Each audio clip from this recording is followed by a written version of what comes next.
നമസ്കാരം, എല്ലാവർക്കും ആമേസ് ഫുഡ് കോർട്ടിലേക്ക് സ്വാഗതം. എൻ്റെ പേര് സുമിത. അപ്പൊ ഇന്ന് ഞാൻ വന്നിരിക്കുന്നത് ഒരു കിഡിലെ റെസിപ്പി ആയിട്ടാണ്. ഒരു കറിയാണ്, ഒഴിച്ചുകറിയാണ്. അപ്പത്തിന്റെ കൂടിയായാലും ചോറിന്റെ കൂടിയായാലും കഴിക്കാൻ പറ്റുന്ന ഒരു കിഡിലെ റെസിപ്പിയാണ്. ചെമ്മീനും മുരിങ്ങാക്കോലും തേങ്ങ അരച്ച കറിയാണ് കേട്ടോ റെഡിയാക്കുന്നത്. അപ്പൊ അതെങ്ങനെയാണ് ഈസി ആയിട്ടും ടേസ്റ്റി ആയിട്ട് നമുക്ക് റെഡിയാക്കുന്നതെന്നും കൂടി നോക്കാം. അപ്പോൾ നമുക്ക് നമ്മുടെ കറി ഉണ്ടാക്കാൻ തുടങ്ങാം. അപ്പോൾ ആദ്യം തന്നെ നമ്മൾ അടുപ്പത്ത് വെക്കുന്നതിനേക്കാളും മുമ്പായിട്ട് നമ്മൾ മസാലയ്ക്കൊന്ന് മിക്സ് ചെയ്തെടുക്കുകയാണ്. അപ്പോൾ ഞാനൊരു മൺചട്ടിയാണ് എടുത്തിരിക്കുന്നത്. അപ്പോൾ അതിലേക്ക് ഒരു 4 ചുവന്നുള്ളിയാണ് എടുത്തിരിക്കുന്നത്. അതൊന്ന് ചതച്ചെടുത്തിട്ടുണ്ട്. അപ്പോൾ അത് നമുക്ക് ചട്ടിയിലേക്ക് ഇട്ട് കൊടുക്കാം. അതേപോലെ തന്നെ ഒരു വലിയ പീസ് ഇഞ്ചി ഒന്ന് ചതച്ചെടുത്തിട്ടുണ്ട്. അത് നമുക്ക് ഇതിലേക്ക് ചേർത്ത് കൊടുക്കാം കേട്ടോ. നിങ്ങൾക്ക് ചെറിയുള്ളിക്ക് പകരമായിട്ട് സവാള വേണമെങ്കിൽ യൂസ് ചെയ്യാം. അപ്പോൾ പിന്നെ ഇതിലേക്ക് നമ്മൾ ചേർത്ത് കൊടുക്കുന്നത് പച്ചമുളകാണ്. ഒരു 3 പച്ചമുളകും കൂടി ചേർത്ത് കൊടുക്കുന്നുണ്ട്. അപ്പോൾ അത് നിങ്ങളുടെ ഓരോരുത്തരുടെ എരിവിനനുസരിച്ച് വേണം ചേർത്ത് കൊടുക്കാൻ വേണ്ടിയിട്ട്. ഇനി ഇതിലേക്ക് ഒരു തണ്ട് കറിവേപ്പിലയും കൂടി ചേർത്ത് കൊടുക്കാം. അതേപോലെ തന്നെ 1 ടേബിൾ സ്പൂൺ അളവില് വെളിച്ചെണ്ണയും കൂടി ചേർത്ത് കൊടുക്കാം. ഇനി ഇതിലേക്ക് നമുക്ക് ആവശ്യത്തിനുള്ള പൊടികളൊക്കെ ചേർത്ത് കൊടുക്കാം കേട്ടോ. ഞാൻ ഇതിലേക്ക് ഒരു 1/2 ടീസ്പൂൺ അളവില് മഞ്ഞൾപ്പൊടി ചേർത്ത് കൊടുക്കുന്നുണ്ട്. അതേപോലെ തന്നെ ഒരു 1.5 ടീസ്പൂൺ അളവില് മുളക് പൊടിയാണ്. അപ്പോൾ അത് പച്ചമുളകിന്റെ എരിവും കൂടി നോക്കിയിട്ട് വേണം നിങ്ങൾ ഇതിലേക്ക് മുളക് പൊടി എന്തോരം വേണമെന്ന് നിശ്ചയിക്കാൻ വേണ്ടിയിട്ട്. അതേപോലെ തന്നെ നമ്മൾ ഇതിലേക്ക് മല്ലിപ്പൊടി ഒന്നും ചേർത്ത് കൊടുക്കുന്നില്ല. തേങ്ങ അരച്ച് ചേർക്കുന്ന കറി ആയതുകൊണ്ട് നമ്മൾ ഇതിലേക്ക് മല്ലിപ്പൊടി ഒന്നും ചേർക്കുന്നില്ല. ഇനി ആവശ്യത്തിനുള്ള ഉപ്പും കൂടി ചേർത്തിട്ട് കൈ വെച്ചിട്ട് എല്ലാവരും നല്ല പോലെ ഞെരടി മിക്സ് ചെയ്തെടുക്കാം. ഇപ്പൊ തന്നെ നല്ലൊരു സ്മെല്ലാണ്. അപ്പം നല്ല പോലെ അങ്ങ് ഞെരടി മിക്സ് ചെയ്തെടുക്കാം കേട്ടോ. നിങ്ങൾക്ക് വേണമെങ്കിൽ ഉള്ളി ഒന്ന് ആദ്യം നമ്മുടെ വെളിച്ചെണ്ണയിൽ വാട്ടിയതിന് ശേഷം കറി റെഡിയാക്കി എടുക്കാം. പക്ഷെ ഇത് നമ്മൾ ഒരു ഈസി ആയിട്ടുള്ള ഒരു വേർഷനാണ്. അപ്പോൾ ഇനി ഇതിലേക്ക് നമുക്ക് ചെമ്മീൻ ചേർത്ത് കൊടുക്കാം. ഞാൻ നല്ലപോലെ ക്ലീൻ ചെയ്ത് വെച്ചിരിക്കുന്ന ചെമ്മീനാണ്. ഒരു 1/4 കിലോളം ഉണ്ടാവും. അപ്പോൾ അതും കൂടി ഇട്ടിട്ട് നമുക്ക് ഈ മസാലയായിട്ട് ഒന്ന് മിക്സ് ചെയ്ത് കൊടുക്കാം. അതേപോലെ തന്നെ മുരിങ്ങാക്കോൽ എടുത്തിട്ടുണ്ട്. ഞാനൊരു 2 ചെറിയ മുരിങ്ങാക്കോലാണ്. അത് ഇതേപോലെ നീളത്തിൽ നല്ലപോലെ കഴുകി വൃത്തിയാക്കി വെച്ചിരിക്കുന്നതാണ്, തോലൊക്കെ കളഞ്ഞ്. അപ്പോൾ അതും കൂടി ചേർത്തിട്ട് നമുക്ക് ആദ്യം തന്നെ ഈ മസാലയൊക്കെ ആയിട്ട് ആദ്യം മിക്സ് ചെയ്തെടുക്കാം.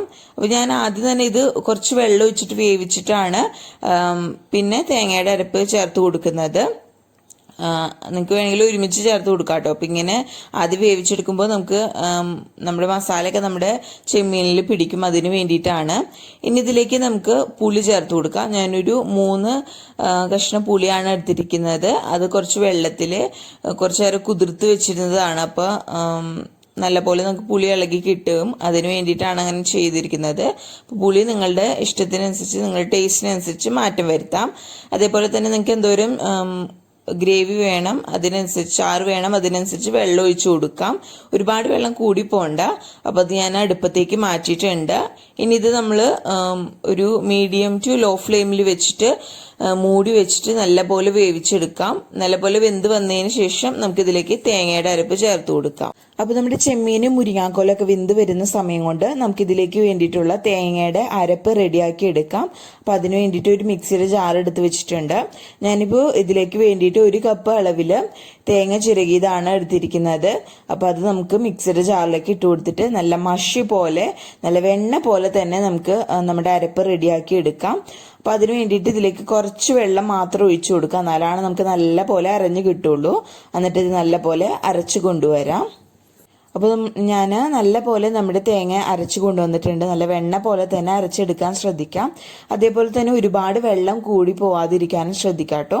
അപ്പോൾ ഇത്രയും മതി. നമുക്കിതൊരു സൈഡിലേക്ക് മാറ്റി വെക്കാം. ഇനി നമ്മുടെ കഷ്ണങ്ങളൊക്കെ വെന്തോന്ന് നമുക്ക് നോക്കാം. അപ്പോൾ നമുക്ക് നമ്മുടെ കറി ഒന്ന് തുറന്നു നോക്കാം. അപ്പോൾ കറി ഇടയ്ക്കൊന്ന് ഇളക്കി കൊടുക്കാൻ മറക്കരുത്. കാരണം അതല്ലെങ്കിൽ ചിലപ്പോൾ അടി പിടിച്ചു പോവും. അപ്പോൾ അതൊന്ന് ഇളക്കി കൊടുക്കാൻ മറക്കരുത് ഇടയ്ക്ക്.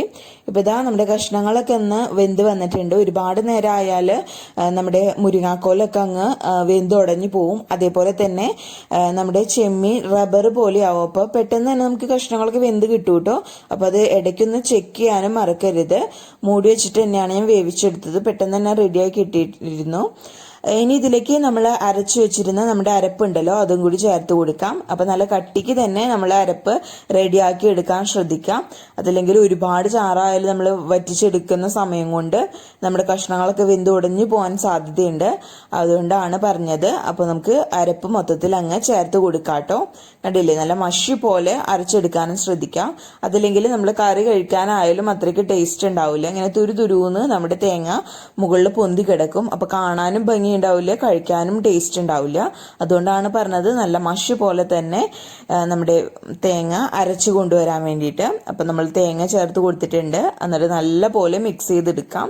അപ്പൊ കുറച്ച് ലൂസ് കൺസിസ്റ്റൻസിലാണ് ഇപ്പൊ ഇരിക്കുന്നത്. നമ്മൾ തേങ്ങ അരച്ചു കൊടുത്ത് ഇരിക്കുന്നത് കൊണ്ട് തന്നെ കുറച്ചു നേരം നമ്മൾ ചൂടാറി കഴിഞ്ഞാലും ഇത് നല്ല തിക്കായിട്ട് മാറും. അപ്പോൾ ഒരുപാട് കുറുക്ക് പോലെ ആവും. അപ്പോൾ അതിനനുസരിച്ചുള്ള വെള്ളം ഒഴിച്ചു കൊടുക്കാട്ടോ. ഇനി ഇത് മൂടി വെച്ചിട്ട് ഒന്ന് നമുക്ക് തിളപ്പിച്ചെടുക്കാം. ഇനി നമ്മുടെ കറി ഒന്ന് തുറന്ന് നോക്കാം. കണ്ടില്ലേ, നമ്മൾ അരപ്പ് ചേർത്തിട്ട് കറി ഒന്ന് തിളച്ച് വന്നിട്ടുണ്ട്. അപ്പോൾ ഒരു മീഡിയം ഫ്ലെയിമിൽ വെച്ചിട്ടാണ് കേട്ടോ ഞാൻ നമ്മുടെ കറി കുക്ക് ചെയ്തിരുന്നത്. അതേപോലെ തന്നെ ഒരുപാട് വെട്ടി തിളപ്പിച്ചെടുക്കാനല്ല ഞാൻ ഉദ്ദേശിച്ചത്. നമ്മുടെ അരപ്പ് ചേർത്ത് കൊടുത്തിട്ട് അരപ്പിൻ്റെ ഒരു പച്ച കുത്തുണ്ട്, അതൊന്ന് മാറി കിട്ടുന്നത് വരയ്ക്കും നമ്മളതങ്ങ് തിളപ്പിച്ചെടുത്താൽ മതിയാകും. അതേപോലെ തന്നെ കയ്യിൽ വെച്ചിട്ട് ഒരുപാട് അങ്ങ് കുത്തി ഇളക്കാതിരിക്കാനും ശ്രദ്ധിക്കാം. അപ്പോൾ ഈ ഒരു കൺസിസ്റ്റൻസിയിലാണ് ഞാൻ നമ്മുടെ ചാറ് എടുക്കുന്നത്. അതിനുശേഷം നമുക്കിത് ഫ്ലെയിം ഓഫ് ചെയ്യാം കേട്ടോ. അപ്പോൾ ഈ സമയം ഉപ്പും പുളിയും എരിവും ഒക്കെ നോക്കാം. എന്നിട്ട് ഉപ്പ് കുറവൊക്കെ ഉണ്ടെങ്കിൽ ചേർത്ത് കൊടുക്കാം കേട്ടോ. അപ്പോൾ നിങ്ങൾ വിചാരിക്കുന്നത് ഒരുപാട് ലൂസായിട്ടാണല്ലോ ഇരിക്കുന്നത്, തിക്കായിട്ടല്ല. അപ്പോൾ അതോർത്ത് നിങ്ങൾ ടെൻഷൻ അടിക്കണ്ട. ഞാൻ നേരത്തെ പറഞ്ഞ പോലെ തന്നെ ഇത് തേങ്ങ അരച്ചു കൊടുത്തിരിക്കുന്ന കറി ആയതുകൊണ്ട് ചൂടാറും തോറും ഇത് തിക്കായിട്ട് വരും. അപ്പോൾ ഈ ഒരു കൺസിസ്റ്റൻസിയിൽ ഓഫ് ചെയ്താലാണ് നമുക്ക് കറക്റ്റ് ആ ഒരു തിക്നെസ്സിൽ കിട്ടുള്ളൂ നമ്മുടെ കറി. ഒരുപാട് തിക്കായിട്ടാണ് ഓഫ് ചെയ്യുന്നെങ്കിൽ ചൂടാറി വരുമ്പോൾ കുറുക്ക് പരുവത്തിലാവും. അപ്പോൾ അത്രയ്ക്ക് ടേസ്റ്റ് ഇല്ല കഴിക്കാനും, അതേപോലെ കാണാനും ഒരു ഭംഗി ഉണ്ടാവില്ല. അപ്പോൾ ഈ ഒരു കൺസിസ്റ്റൻസിയിൽ ഫ്ലെയിം ഓഫ് ചെയ്യാം. അപ്പോൾ നമുക്ക് കറക്റ്റ് തിക്നെസ്സിൽ കിട്ടുകയും ചെയ്യും. ഇപ്പം ഞാൻ മൺചട്ടി ആയതുകൊണ്ട് തന്നെ നല്ല പോലെ ചൂട് നിൽക്കൂട്ടോ. അപ്പോൾ ഈ സമയം ഞാനങ്ങ് ഫ്ലെയിം ഓഫ് ചെയ്യാണ്. ഇനി ഇതിലേക്ക് നമുക്ക് കടുകും വറ്റൽമുളകും ഒക്കെ ഒന്ന് വറുത്തിടാം. അപ്പോൾ നമുക്ക് നമ്മുടെ കറിയിലേക്ക് വേണ്ടിയിട്ട് കടുകൊക്കെ വറുത്ത് ഇടാം. അപ്പോൾ അതിന് വേണ്ടിയിട്ട് ഒരു തട്ട്ക പാൻ അടുപ്പത്ത് വെച്ചിട്ടുണ്ട്. അതിലേക്ക് ആവശ്യത്തിനുള്ള വെളിച്ചെണ്ണ അങ്ങ് ഒഴിച്ചു കൊടുക്കാം. വെളിച്ചെണ്ണ നല്ല പോലെ അങ്ങ് ചൂടായിട്ട് വരുമ്പോൾ ഇതിലേക്ക് 1 ടീസ്പൂൺ അളവിൽ കടുക് ചേർത്ത് കൊടുക്കാം. കടുക് ഒന്ന് പൊട്ടി വരുമ്പോൾ നമുക്കിതിലേക്ക് വറ്റൽമുളകാണ് ചേർത്ത് കൊടുക്കേണ്ടത്. ഞാൻ ഇതേപോലെ ഒരു 3 വറ്റൽമുളകാണ് എടുത്തിരിക്കുന്നത്. അത് കൈ വെച്ചിട്ട് ജസ്റ്റ് ഒന്ന് 2ആയിട്ട് കട്ട് ചെയ്തിട്ട് നമുക്ക് വെളിച്ചെണ്ണയിലേക്ക് ഇട്ട് കൊടുക്കാം. നമ്മുടെ കടുകും വറ്റൽമുളകും ഒക്കെ നല്ല പോലെ പൊട്ടിക്കഴിഞ്ഞാൽ ഇതിലേക്ക് ഒരു 3-4 ചുവന്നുള്ളി ഒന്ന് വട്ടത്തിൽ കനം കുറച്ചരിഞ്ഞത് നമുക്ക് ചേർത്ത് കൊടുക്കാം. എന്നിട്ട് നല്ല പോലെ ഇതൊരു ലൈറ്റ് ഗോൾഡ് നിറാവുന്നത് വരയ്ക്കും നമ്മളിത് നല്ല പോലെ വറുത്തെടുക്കാം. അപ്പോൾ ലോ ഫ്ലെയിമിൽ വെച്ചിട്ട് നമ്മളിത് വറുത്തെടുക്കാൻ ശ്രദ്ധിക്കാം കേട്ടോ. അപ്പോൾ നമ്മുടെ ഉള്ളിയുടെ കളറൊക്കെ ചേഞ്ച് ആയിട്ട് വന്നിട്ടുണ്ട്. അപ്പോൾ ഇത്രയും മതി. ഇനി നമ്മുടെ ഫ്ലെയിം ഓഫ് ചെയ്തിട്ട് നമുക്കിതിലേക്ക് 2 തണ്ട് കറിവേപ്പിലയും ഒരു 1/4 ടീസ്പൂൺ മുളക് പൊടിയും കൂടി ചേർത്തിട്ട് നല്ല പോലെ മിക്സ് ചെയ്യാം. ഇനി പെട്ടെന്ന് തന്നെ ഇത് കറിയിലേക്ക് ഒഴിച്ചു കൊടുക്കാം. അപ്പോൾ നമ്മുടെ വറവ് പെട്ടെന്ന് തന്നെ നമ്മുടെ കറിയിലേക്ക് ഒഴിച്ചു കൊടുക്കാം. അപ്പോൾ ഇത്രയേ ഉള്ളൂ, നമ്മുടെ സ്വാദിഷ്ടമായ ഇവിടെ കറി റെഡി ആയിട്ടുണ്ട്. വളരെ ഈസി ആയിട്ട് ഉണ്ടാക്കാൻ പറ്റുന്ന ഒരു കറിയുടെ റെസിപ്പിയാണ്. അതേപോലെ നല്ല ടേസ്റ്റി ആണ്. അപ്പോൾ നമുക്കിത് അപ്പത്തിന്റെ കൂടെയായാലും ചോറിന്റെ കൂടെയായാലും കഴിക്കാൻ പറ്റുന്ന ഒരു കിഡിലൻ റെസിപ്പിയും കൂടിയാണത്. എന്നിട്ട് ഇത് നല്ല പോലെ അങ്ങ് മിക്സ് ചെയ്ത് കൊടുക്കാം. അപ്പം എല്ലാവർക്കും ഈ വീഡിയോ ഇഷ്ടപ്പെട്ടെന്ന് വിചാരിക്കുന്നു. വീഡിയോ ഇഷ്ടപ്പെട്ടാൽ ലൈക്ക് ചെയ്യുക. അതേപോലെ നിങ്ങളുടെ ഫ്രണ്ട്സും റിലേറ്റീവ്സും ഒക്കെ ആയിട്ട് വീഡിയോ ഷെയർ ചെയ്യാനും മറക്കരുത്. ആദ്യമായിട്ട് വീഡിയോ കാണുന്നവർ ആരെങ്കിലും ഉണ്ടെങ്കിൽ ചാനൽ സബ്സ്ക്രൈബ് ചെയ്യാനും മറക്കരുത്. നിങ്ങളിതൊന്ന് ട്രൈ ചെയ്ത് നോക്കാം. എന്നിട്ട് അഭിപ്രായമൊക്കെ താഴെ കമന്റ് ബോക്സിൽ അറിയിക്കാനും മറക്കരുത്. അതേപോലെ ഞാൻ പറഞ്ഞ പോലെ നല്ല കിഡിലൻ റെസിപ്പിയാണ് കേട്ടോ. വളരെ ഈസി ആയിട്ട് ഉണ്ടാക്കാൻ പറ്റുന്നതാണ്. നല്ല കളറിലും നല്ല ടേസ്റ്റിലുമാണ് നമ്മൾ ഈ കറി റെഡിയാക്കിയിരിക്കുന്നത്. അപ്പോൾ തീർച്ചയായിട്ടും ഇതൊന്ന് ട്രൈ ചെയ്ത് നോക്കാം. വളരെ ഈസി ആയിട്ട് നമ്മൾ മൺചട്ടിയിൽ ഉണ്ടാക്കുന്ന നമ്മുടെ കിഡിലൻ കറി തന്നെയാണ്. അപ്പോൾ ട്രൈ ചെയ്ത് നോക്കാം. അപ്പോൾ അടുത്ത അടിപൊളി റെസിപ്പി ആയിട്ട് വരുന്നത് വരയ്ക്കും ബൈ. Thank you.